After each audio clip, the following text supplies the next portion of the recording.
Hello, friends. Today we'll step into a desert of forgotten names, where the wind has been whispering a secret for over 5,000 years. You don't need to bring anything but your breath and a little curiosity. Tonight, we walk beneath the moonlight across the sands of ancient Egypt, where something sleeps just beneath the surface, something once powerful, now buried by silence, time in the trembling hands of memory. Let your thoughts soften like warm sand through your fingers. Let the hush of the desert settle gently in your chest. And listen. Listen for the sound that doesn't belong to wind, but to memory. You walk slowly because in this place, everything ancient moves at its own pace. The desert does not rush. It has all the time in the world, and tonight it has chosen to lend a little of that time to you. Your feet sink gently into the dunes, and each step leaves a trace that will be erased by morning. But that's all right. Not everything needs to be remembered to matter. The moon floats high, a white eye in the ink-black sky, casting silver across the sand. It glimmers like powdered pearl across the ripples, making even the desert feel like it's breathing in sleep. You breathe with it, in and out. You begin to notice the little things, the cool press of the wind against your cheeks, the scent of dried herbs stirred from sleep, and that hush, the kind of hush that feels not empty, but full like a room where something sacred just finished being spoken. There's a rhythm to the silence, as if something old and patient is watching, but kindly. You smile softly to yourself, even gods, perhaps. Enjoy the company of someone who listens. A small pulse of intuition tugs you to the left, and you follow it without thought. You are no longer trying to find anything. You're letting yourself be found. And then, your toes bump gently into something buried. It doesn't hurt, not even a startle, just enough to draw your gaze downward. The sand here feels different, heavier, maybe denser, as if it's been resting here longer than the rest. You crouch slowly, hands brushing aside layers of fine dust. The grains run like silk over your knuckles, warm at first, then cooling as you uncover what lies beneath. Stone, pale and smooth beneath your fingertips. You press your palm flat against it. It's limestone. You think, familiar, ancient, the kind they used to build temples, tombs, stories. You run your hand along its surface and feel it, not just the cold, not just the grain, but intention. Someone made this. Someone placed it here. You are touching a choice. Lines appear as the sand clears a series of shallow carvings, worn by centuries of wind, but still unmistakable. They aren't words. Not exactly. Not to your eyes. But they are language. Perhaps not to be read, but to be felt. You lean closer. One groove curves like a question, another like an answer whispered in reverse. It isn't frightening. In fact, the stone feels warm beneath your breath, like skin touched by candlelight. You place your ear against it, not expecting anything, just wondering, and you hear it. Not a voice, not a sound, a presence, a hum that isn't a hum, a silence that vibrates just enough to make your heart slow. You stay like that for a while, breathing, listening, being listened to. The night stretches, endless and kind, overhead. The stars are still watching. You wonder if they remember what lies beneath this stone. You wonder if they helped bury it. You sit back and brush your hands clean, watching the powder drift away like breath in winter. There is no handle, no door, just the edge of something waiting, and watching. The wind curls around your shoulders and dips toward the buried stone, and for a moment, the scent changes, no longer just desert and sage. There's something richer, earthier, the ghost of myrrh, perhaps resin burned in honor, in ritual, smoke meant to carry prayers to the gods. You breathe it in slowly, and your chest feels a little warmer. Your fingers twitch with the urge to dig, to uncover. But the desert teaches patience. It's not a place that responds to force. It rewards reverence. So instead of prying, you simply press your palms flat on either side of the carving and close your eyes. It's easy to imagine the people who once stood here, people like you, curious, quiet, listening. Maybe they were builders, maybe keepers of memory, maybe just dreamers who heard something calling in the sand. You imagine the marks they left behind, not etched into stone, but woven into the breath of this place. You smile again. Memory isn't always visible. Sometimes. It's the way the sand settles, the way the moon lingers, the way your heart beats when you hear something no one else can. Time seems to fold around you like linen soft, worn, familiar. There is no past here, not exactly, only layers, like veils. And tonight, one of them has thinned just enough for you to glimpse something behind it. A flicker in your mind, a flash of gold, a voice too faint to hold, a name just beyond recall. It slips away before it forms, but not before it leaves its warmth behind. You place your hand on your chest and feel the pulse there, steady, calm. It matches the rhythm beneath the stone. The desert exhales around you. The wind dies down. Even the grains of sand seem to still. You are not alone, not in a way that demands fear, but in a way that invites presence. Something is here. It has been waiting a long, long time, and now, perhaps, it is ready to be seen again. You lay back gently against the dune, letting it hold you above. The stars burn like soft fire. You let your eyes half close, just enough to blur them into gentle glow. And beneath your spine, you feel it, that same pulse, the heartbeat of something ancient, buried, but never lost. You breathe slowly, deeply. There is no rush, no answers needed tonight. Only this moment, only the whisper beneath the sand. The desert does not offer its doors the way cities do. There are no hinges, no knocking, no polite little signs. Doors in Egypt are quieter things, tucked beneath stone, folded into time, speaking only when the one who listens is ready. And tonight, it seems, you are ready.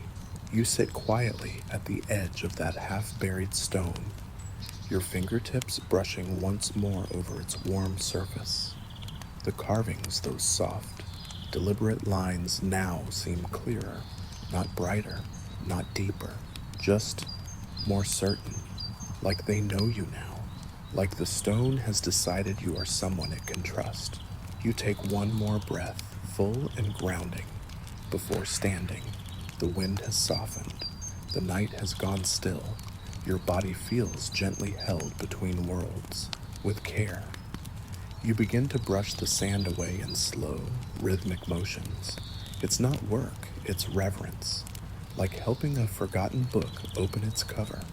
And as the last veil of dust slips off the edges of the stone, you find it a shallow groove, square-shaped, almost invisible unless you were truly looking.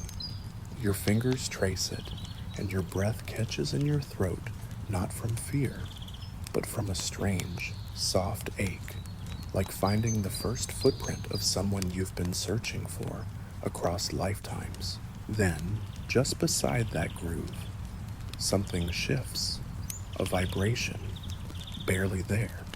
The stone doesn't creak or rumble. Instead, it exhales, not loudly, not dramatically. A hush, a quiet like a curtain moving in candlelight. The center of the stone, just a portion of it tilts, dips slightly inward, enough for your hand, just enough. You glance up. The stars seem to blink slower, as though giving you privacy. The moon hovers still. You reach forward, press your palm into the center, and the stone moves not away but down, as if sinking into breath. It slides like water, not a sound. A tunnel yawns open below you, but there is no cold rush of air, no dramatic darkness.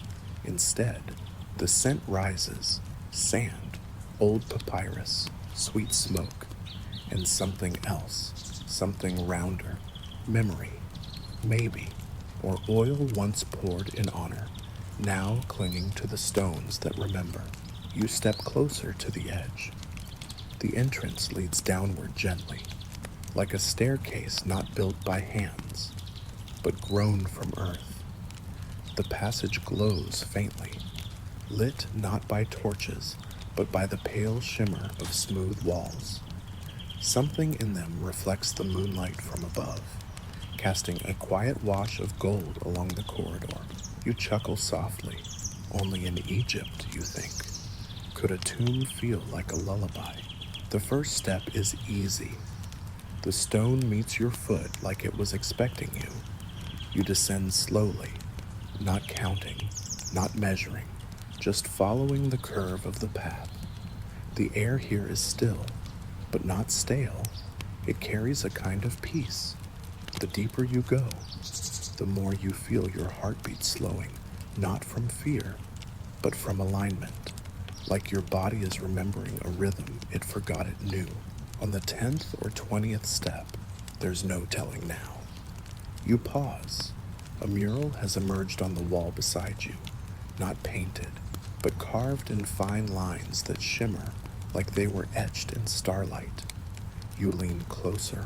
A woman, regal, barefoot, standing beneath a crescent moon, one hand pressed to her chest, the other holding a vessel that glows faintly in the carving itself. Her name is not written, but somehow you know she is important, not just to this place, but to what lies beneath. You whisper a soft hello, unsure why. It just feels right. The mural does not answer, but you feel something loosen in your chest, like a knot that's been carried a long way now beginning to rest. You continue downward.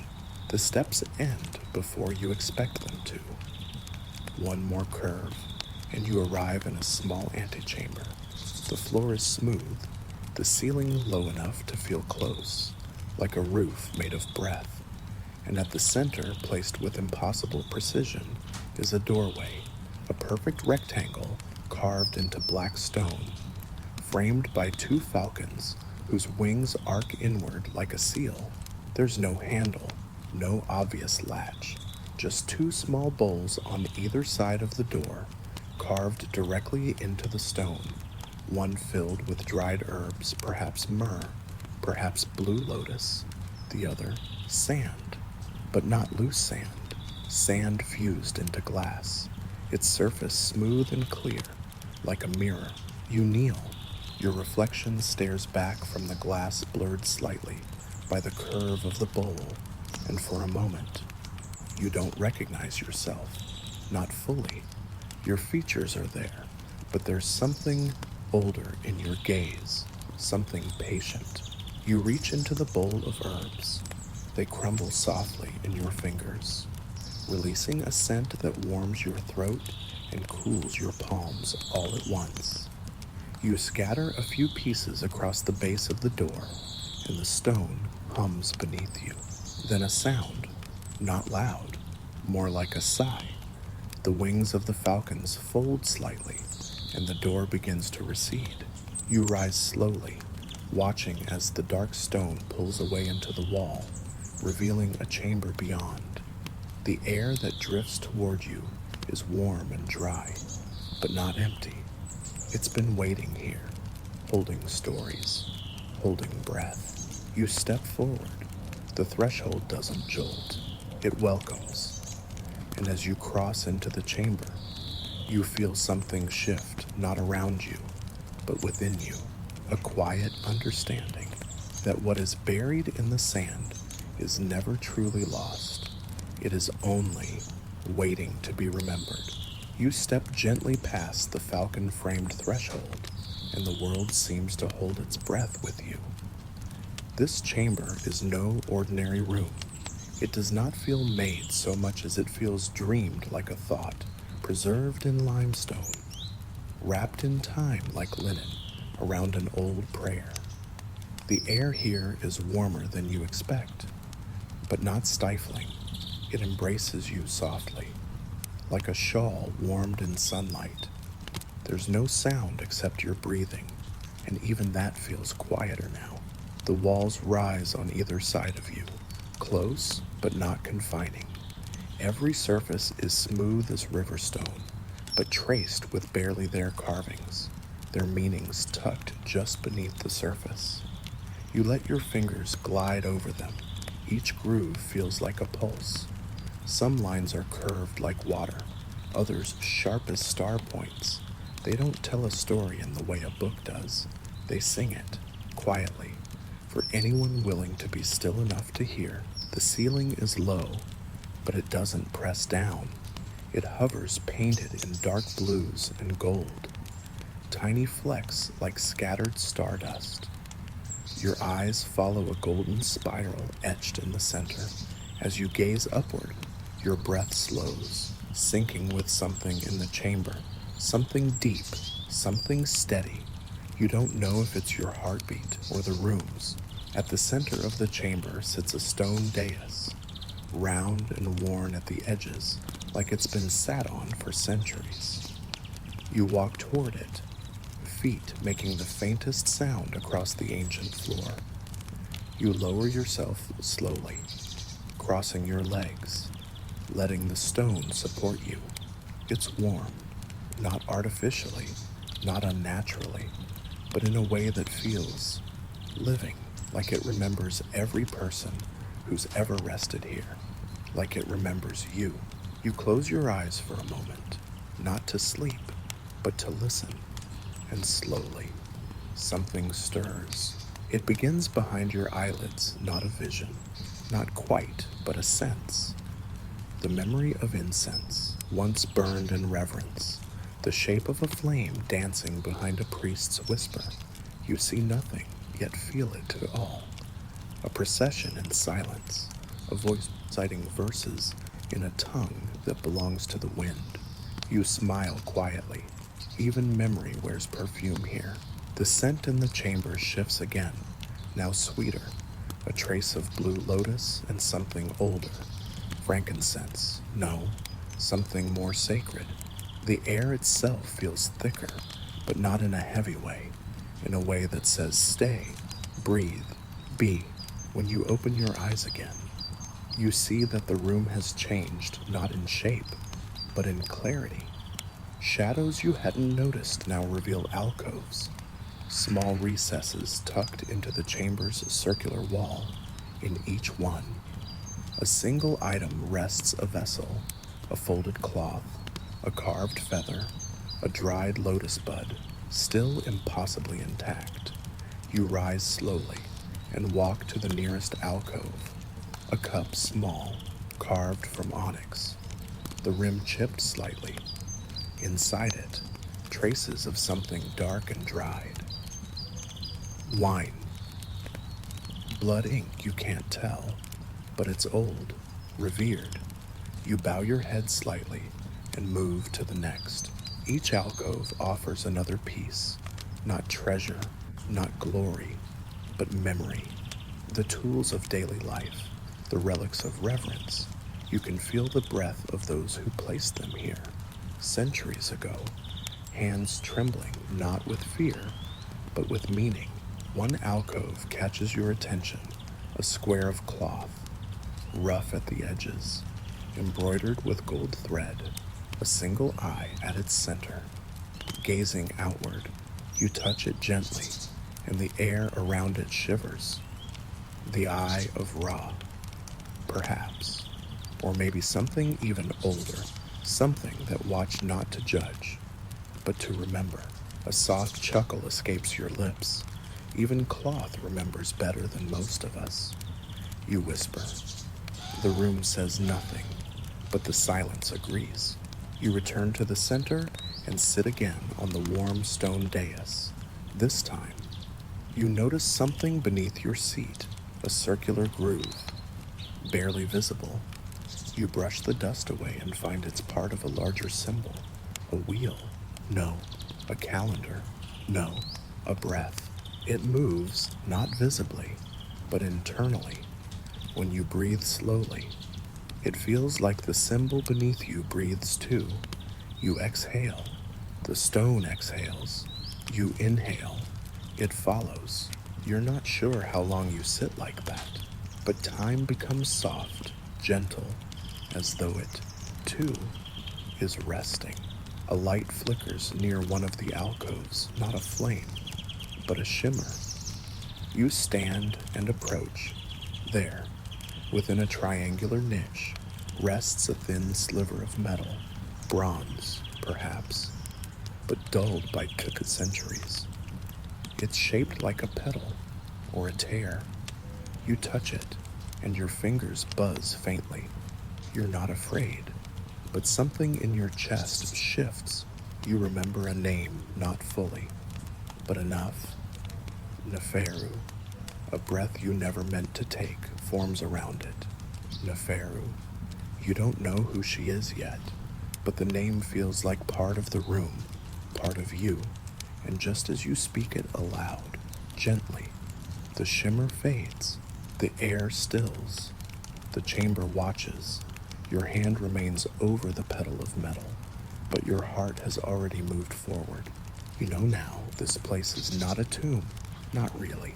It's a lung, a sacred space that breathes for those who can no longer, a chamber that holds breath, memory, and time all together, protected, preserved. And now, as you turn back toward the doorway, something deeper begins to wake. A path you cannot yet see, a story still half buried. But the chamber has prepared you. You are ready to go further. The chamber exhales behind you, a slow farewell, as you step once more through the falcon-framed threshold and back into the winding corridor. But something has changed. Not the stone, not the air, you. The name has settled in your chest, like a glowing ember. Neferu, a name half known, but wholly felt. It warms your breath, it steadies your step. It waits not in silence, but in song you can almost remember. The corridor bends now, subtly curving left. You follow it, fingers brushing the cool stone for company. The scent has shifted too, still incense, yes, but now touched with sweetness. Pomegranate sandalwood, perhaps both. It's a soft scent, the kind a queen might wear not to be noticed, but to be remembered. Ahead, the passage opens again, a larger space, not grand, not imposing, but intimate. This room feels like the pause between verses of a lullaby. The walls are smooth and bare except for one straight ahead, carved with a single relief. You approach slowly, your feet soundless against the floor, and the flickering torchlight, though you never brought a torch, reveals her. Neferu. There's no inscription, no title, no royal cartouche, just the image of a woman standing in stillness, palms open to the sky, head tilted ever so slightly. Her robes are simple but regal, flowing like ink and water. Her hair falls like a river down her back. Her face is neither proud nor sorrowful, only resolute, and in her eyes, carved so gently they seem wet with time, is something unmistakable, a promise. You reach your hand toward the carving, and for a breathless moment, you swear you feel hers reaching back, not to pull, not to command, but to hold. You step closer and notice something else, not just the figure, but what surrounds her. In one corner, a kneeling child. In another, a circle of priests. Above her head, a single star, etched in gold leaf, so fine it still shimmers beneath the dust. You step back slightly, the image sinking into your chest like the memory of a lullaby, and then, from the wall to your right, a whisper. It's not a voice, not a word, just a stirring. You turn. Another alcove has opened, this one behind a veil, a real one, thin linen, hanging like breath between this moment and the next. You reach toward it, and the fabric parts with no resistance. Inside a small stone platform, on it, a scroll still intact, wrapped in gold ribbon, and beside it, a ring, carved of ivory, a tiny falcon etched into its side. You sit down before the platform. There's no rush. You simply rest your hand near the scroll. The air feels different here, denser, but not heavy, richer, like it's holding something sacred. You close your eyes, and the room remembers for you. You see her not in stone, in life. Neferu, younger than you expected. Not a queen in ceremony, but in spirit. Her voice soft, but strong. She walks among villagers, not above them. She kneels to tend to herbs with the midwives. She laughs gently at children's jokes. She listens more than she speaks. But when she speaks, even the gods seem to pause. She speaks of balance, of the Nile and its moods, of the land and its hunger, of the people and their prayers, and of the gods not as rulers, but as witnesses. She makes no demands. She makes only one vow. If they will not listen from above, then I will speak from below. The vision fades gently, and your eyes open to stillness, but the warmth remains. You untie the ribbon from the scroll. It unfurls easily like it was waiting. The ink is faded, but the words glow in the air as you read them in your mind. To those who find this, I am Neferu. I do not ask to be remembered, only to be heard. The gods are sacred, yes, but so are we. Our breath is not lesser than theirs. Our hands, our grief, our joy, they are holy. And if ever the world forgets, let this chamber remind it. I gave my vow beneath the sky, and I give it again beneath the stone. We are not silent. We are not lost. We are still here. Your throat tightens, not with sadness, but with something softer, the kind of ache that comes when a candle flickers in the dark, and you realize it's still burning. You pick up the ivory ring. It fits perfectly on your finger. You smile. Perhaps it was always meant for you. You rise, wrapping the scroll gently in cloth, and turn back toward the relief. You bow your head not in submission, but in recognition. Neferu is not a story. She is a vow. And now, her vow is yours too. You leave Neferu's chamber slowly, your footsteps quieter now, as though your body has learned to match the silence with reverence. The corridor narrows once more, curling deep into the earth like a serpent curling into sleep.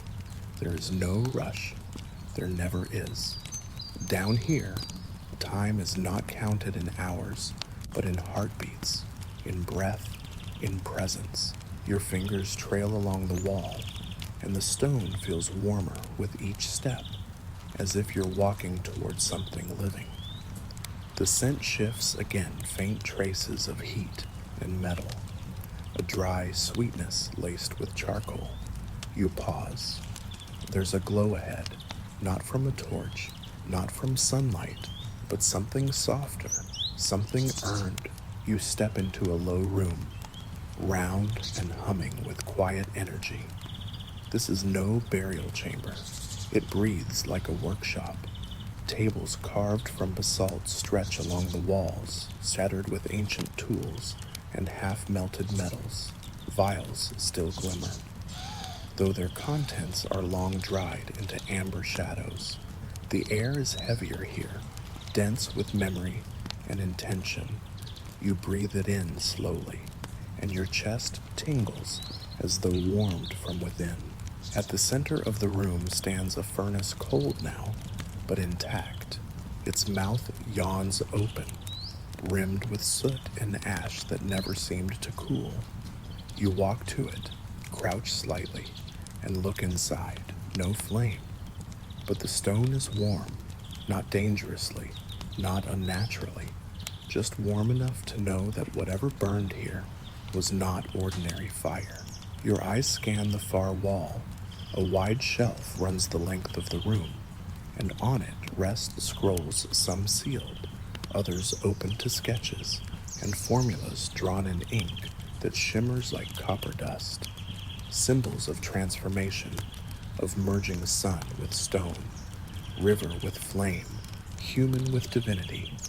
You trace one diagram, a pyramid drawn not as monument, but as a vessel. Beneath it, small figures holding glowing tools. Their hands shimmer with motion. You chuckle softly. Even the gods must have peeked through the keyhole, curious how mortals dared to shape their own stars. A sound behind you, soft, metallic, not threatening. A gentle shift, as though something small had adjusted its weight. You turn, slowly, and notice what you hadn't seen before: an old man. Seated against the far wall, his back rests against a worn stone pillar, legs crossed, arms folded over his lap. He is dressed in linen, the color of warm clay, dusting his knees. His hands are stained ochre, soot, and something iridescent clinging to the grooves of his skin. He nods to you, calm and unbothered, as though he has been waiting not just for years, but for you. You've met her, he says softly, voice dry like parchment, yet steady as a river's pulse. Neferu. You nod, a little startled, a little soothed. She sent you, didn't she? He smiles faintly. She always said someone would come back. You approach, not rushing, lowering yourself to sit beside him. The floor is smooth and warm. He watches the furnace as if it still breathes. I'm just the hands, he says.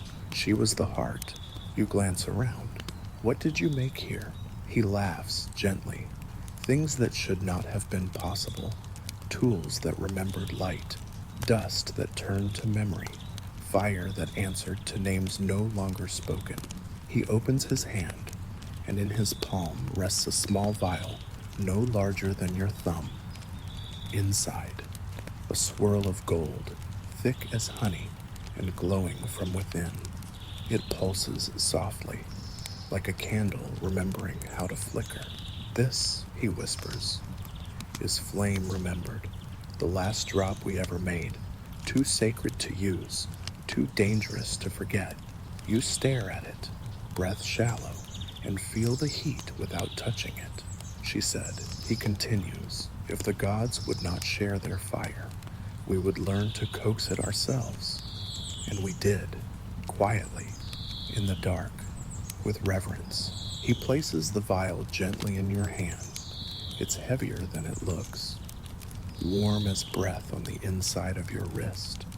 You hold it carefully, and your heart beats louder in your ears, not from fear, from something older, something called responsibility. The man rises slowly, joints creaking like old papyrus unrolling. He walks to one of the tables and lifts a chiseled bronze, slim, worn smooth by decades of use. Its edge glows faintly. This, he says, carved the first breath into the pyramid's walls. You blink slowly. You mean? He nods. It wasn't just stone, it was intention. Every block knew why it was placed. We didn't build a tomb, we built a promise. You feel something in your chest catch and shift.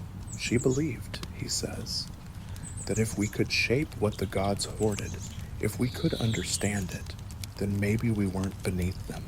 Maybe we were beside them. The room falls quiet.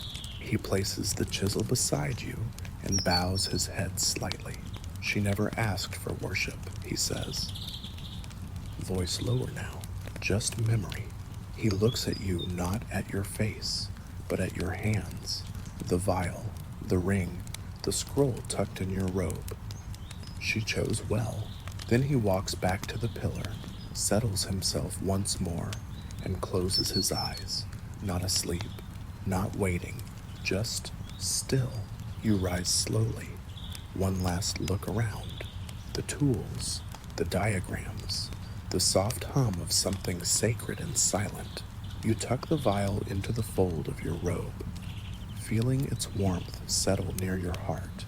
You pick up the chisel carefully, reverently, and breathe.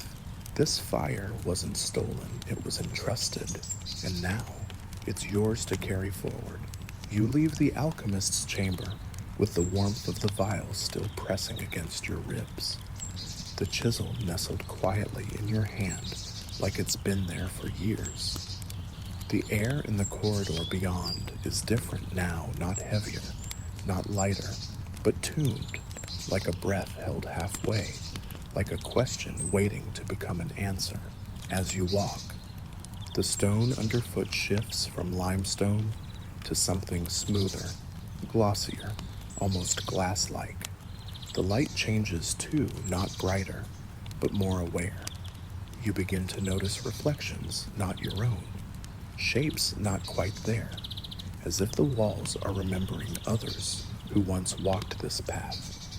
Perhaps you're not walking through the corridor. Perhaps it's walking through you. Ahead, the passage curves into a large, oval space. You step inside, and everything stills. The silence isn't empty, it pulses, and though there is no flame, no lamp, the chamber glows with a soft, amber light, like the sun just before it sets behind temple walls. Your eyes adjust, but your breath forgets how to rush. It slows, drawn down into your belly, your ribs, your spine. This is a room that demands presence, and then movement, not physical, but light. Gentle pulses begin to flicker along the floor in perfect rhythm, as though a ceremony begun long ago is remembering itself. You step further into the space. The walls are tall and seamless, curving upward to meet in a point above, forming a dome. Etched faintly into the dome's inner surface are hundreds, maybe thousands of small stars. Some are shaped like the constellations you know, others feel forgotten or secret, and each one blinks with its own pulse of golden light, soft and slow, like breath sleeping in a cradle. You find your place in the center of the room, not by instruction, but instinct. The floor beneath your feet warms, pulsing gently in harmony with your steps. Beneath the surface, thin channels carved in swirling spirals begin to glow. They stretch outward like ripples from your body, as if the chamber has accepted your presence, not just accepted, welcomed. The chisel in your hand begins to hum, its metal catching the light even where there is no flame. And in that moment, without reason or plan, your body kneels. It isn't submission, it's memory. Deep muscle memory that doesn't belong to you, but you carry it all the same. You place the chisel gently beside you, lay your palms flat on the floor, and close your eyes. You don't fall into silence. You rise into it, behind your eyelids. A vision stirs, not sharp, not loud, a memory of memory. You see a circle of figures standing in this very space, their faces hidden beneath linen veils, their hands lifted not in worship, but in alignment. They are not calling to gods. They are becoming something sacred themselves. And then sound, not a voice, not music, a tone, low and round, rising from the floor, from your bones, from your chest. It vibrates in your teeth. It hums in your wrists. You are not hearing it. You are it. The circle of veiled figures begins to chant, not with words, but tones layered on tones, each one carried like a petal caught in wind, each one weaving into the next. You feel your own voice joining. Though you haven't opened your mouth, you are part of this ritual, even across centuries. You hear a name not shouted, not spoken, just known Neferu, and then another Ma'at, and a third Heka. You feel each one as a note, a rhythm, a truth. These are not simply names of gods or queens. They are echoes of balance, of order, of power offered gently, not seized. The floor brightens. You open your eyes. The spirals are pulsing in full now, their golden light rising into the dome, illuminating the stars above, one by one. They blink in a pattern, an ancient code, a sacred dance. Your breath catches as a beam of light stretches from the dome's center and shines directly down upon you. Not hot, not harsh, just warm, accepting. The chamber breathes with you. The vial at your chest begins to glow, gently, then stronger. You feel it moving not wildly, but with purpose. You remove it slowly, cupping it in your hands. The swirling gold inside spins faster. The beam from the dome narrows, and then the vial releases its light not outward, but upward, sending a thin golden ribbon toward the stars above. It weaves between the constellations. It touches them like a mother tucking in children, and where it passes, they glow brighter, warmer, as though they remember who they are. You kneel again, overwhelmed but calm. The ribbon fades. The beam withdraws. The light softens. The ritual is complete. Not for a god, not for a pharaoh, for a promise that mortal hands, when steady and sacred, can make the heavens shimmer. You tuck the vial back into your robe. Its light has softened, but its warmth remains. The chisel rests beside you. You pick it up again, not as a tool now, but as a key. One star above the doorway flickers gently, as if winking. You smile. Even gods, it seems, appreciate a little ceremony. The chamber you enter is quieter still, a sacred pause in the winding journey beneath the sand. Here, the air feels thin, as if the weight of what lies within has drawn all other breath away. Your footsteps fall soundlessly on the stone floor, worn smooth by hands long gone, but never forgotten. At the center, a low stone pedestal holds a fragile bundle, a scroll tied with a slender cord, brittle with age, yet pulsing softly with meaning. You approach slowly, the hairs on your arms rising with anticipation. Your fingers tremble as you untie the ribbon, careful not to disturb the fragile parchment, unfurling it gently. You reveal lines of ink that have faded, but not vanished, words written in an elegant hand, speaking in a language older than kingdoms. Yet, as your eyes trace the letters, the meaning seeps into you not as a message, but as a story of betrayal, broken oaths, and silent vengeance. It is an agreement, sealed not with wax, but with the weight of silence, between priest and star, mortal and divine, promises whispered in shadows, then torn apart under the gaze of a god who did not listen. The words pulse like a hidden wound, revealing a fracture beneath the sacred facade of power. You feel the weight of a dagger hidden in ink, the betrayal etched between the lines. As you linger over the scroll, the chamber's silence grows heavy. You imagine the priests who once held this parchment in trembling hands, their faces shadowed by doubt and fear, the sacred duty to guard the divine word, to twisted into secret schemes and whispered betrayals. The gods, distant and inscrutable, watching but silent. Their eyes veiled in cosmic distance, the air grows thick with unspoken accusations. The paper crackles softly beneath your touch, fragile as a heartbeat, fragile as trust betrayed. You feel a shiver trace your spine, a reminder that even the most sacred vows can be broken. The dagger in the scroll is not a weapon of bronze or stone, but a wound carved deep into the fabric of faith. You close your eyes and see the story unfold not in letters, but in shadows and light. The priest's ritual no longer pure, their chants hollow echoes, the stars flickering uncertainly, as if their own light dims under the weight of human frailty. Neferu's vow, once a beacon, now burdened with the knowledge of silence and broken promises. A soft chuckle escapes your lips, bitter, gentle, even in silence. There is truth. You fold the scroll carefully, feeling its fragile weight settle alongside the other tokens you carry. The chamber holds its breath with you, as if waiting for you to decide what to do with this knowledge. You rise, stepping back into the passage, your path illuminated by the soft glow of understanding and resolve.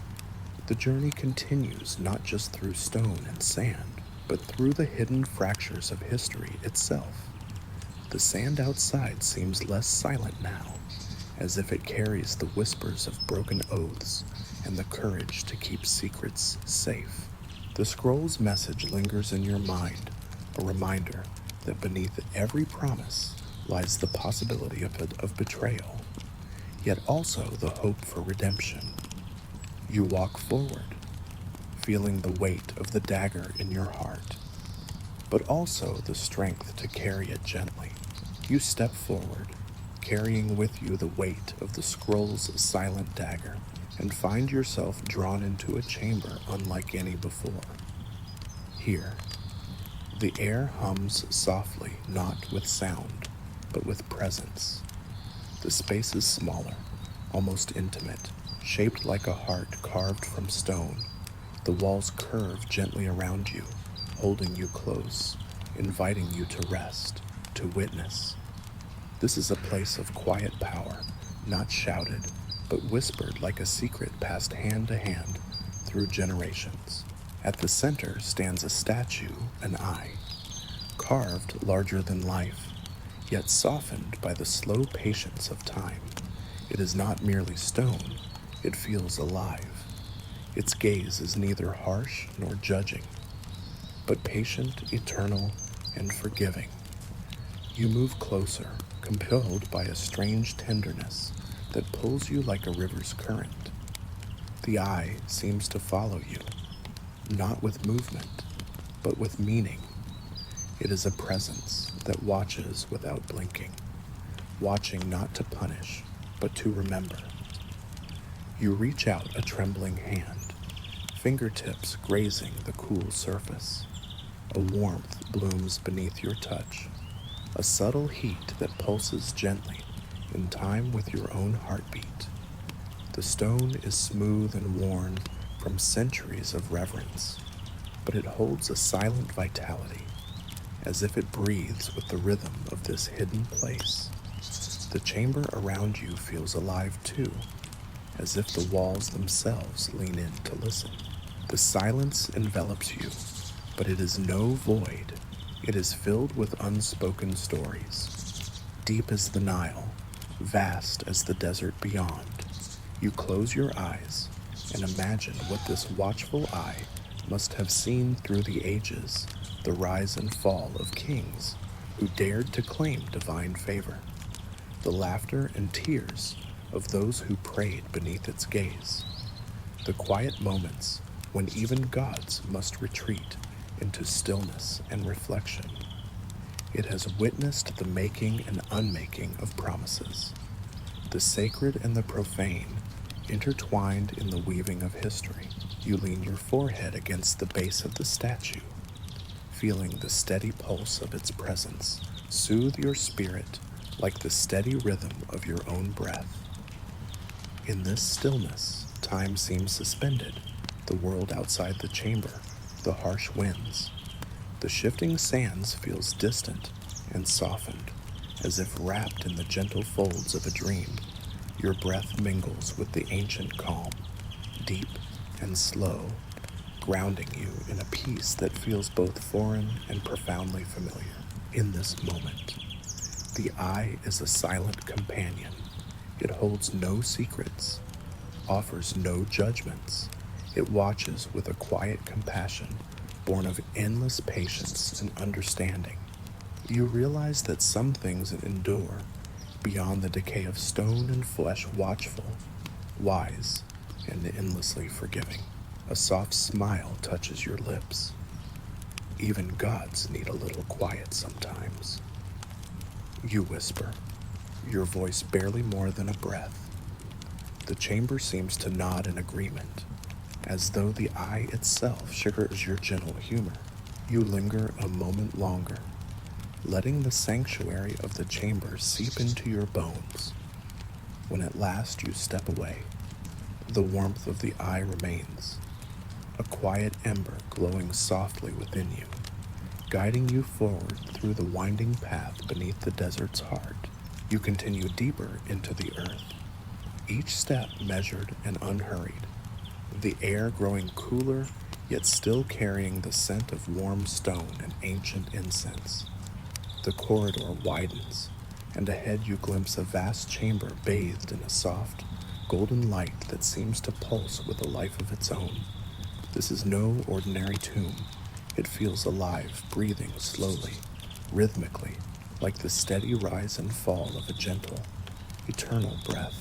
As you step inside, your senses awaken to the subtle movements within the stone walls. The smooth surfaces shimmer faintly, veins of gold and lapis lazuli tracing intricate patterns that seem to shift and flow under your gaze. The air vibrates softly with an energy both calm and profound, as if the chamber itself is a living organism, holding within it the heartbeat of a long-lost world. The center of the chamber holds a towering pyramid, smaller than the ones above ground, but no less majestic. Its facets glow with a gentle warmth, and when you place your palm against its surface, you feel a pulse, an echo of breath, deep and steady, matching your own heartbeat. You close your eyes, allowing the rhythm to guide you, and in this communion, the pyramid reveals itself not as a monument to death, but as a vessel of preservation and transformation. Around you, the walls are inscribed with scenes of ritual and renewal, priests offering libations to gods whose faces are softened by time, farmers sowing seeds beneath the watchful eyes of celestial beings, families gathered in quiet reverence. These are not mere decorations, but living memories encoded in stone, breathing life into the chamber's heart. You realize that this pyramid is a sanctuary for more than a body. It is a keeper of stories, hopes, and souls. It holds the essence of a civilization that understood life and death as parts of a sacred cycle, a breath inhaled and exhaled by the earth itself.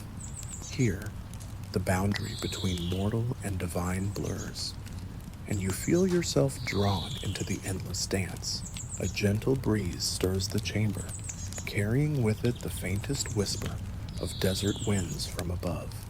It brushes your skin like a benediction, a reminder that even within stone and silence, the world outside still turns. You smile softly, knowing that you have touched something eternal, a breath that once began under the stars and continues to flow, undiminished, rising slowly. You take one last look at the glowing pyramid, feeling its steady pulse resonate within your chest. With a heart full of quiet wonder and gratitude, you turn to follow the path back toward the surface, carrying with you the living breath of a timeless secret.